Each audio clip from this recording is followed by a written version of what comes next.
তো আমরা যে এখন যেগুলো করছিলাম সেন্টেন্স গুলো আরেকবার দেখি।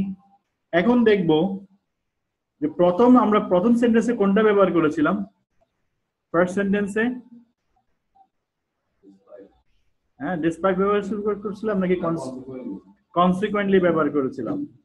তাহলে কনসিকুয়েন্টলি পরিবর্তে এই বক্স থেকে কোনটা ব্যবহার করতে পারবো 1 নম্বরের জন্য?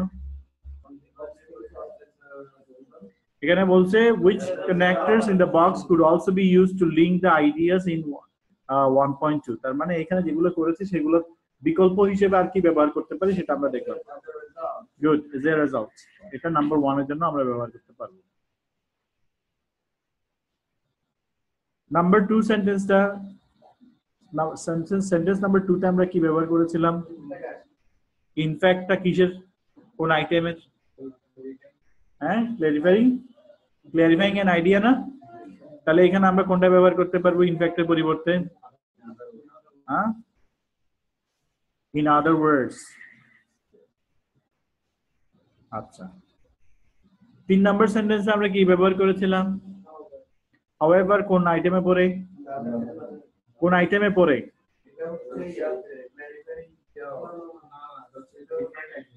Connecting different ideas. তাহলে কানেক্টিং ডিফারেন্ট আইডিয়াস এখানে আমরা কোনটা ব্যবহার করতে পারবো? However on the other hand. আচ্ছা, 4 নম্বরে আমরা কোনটা ব্যবহার করেছিলাম? ফার্দারমোর কোনটাতে পড়ে? কোন আইটেমে পড়ে? Similar ideas, connecting similar ideas. তাহলে কানেক্টিং সিমিলার আইডিয়াস এর জন্য কোনটা ব্যবহার করতে পারবো এখানে? In addition. আচ্ছা, 5 নম্বরে আমরা কোনটা ব্যবহার করেছিলাম? ফর এক্সাম্পল কোনটাতে পড়ে?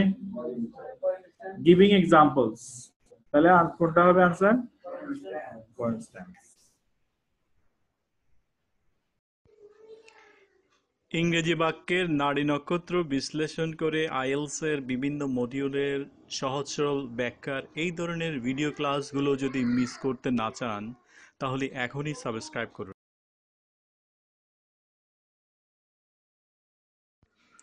ভালো লাগলে অ্যাপ্রুভাল হিসেবে এই ভিডিওটি লাইক করুন।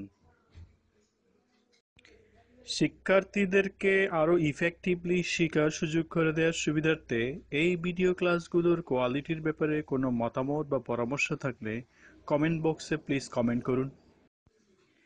সেবাই উত্তম ধর্ম। আপনি যত বেশি শেয়ার করবেন লোক তত বেশি সেবা পাবে। অতএব সংকোচ না করে এখনই শেয়ার করুন। সময় নিয়ে এই ভিডিওটি দেখার জন্য আপনাকে আন্তরিকভাবে ধন্যবাদ।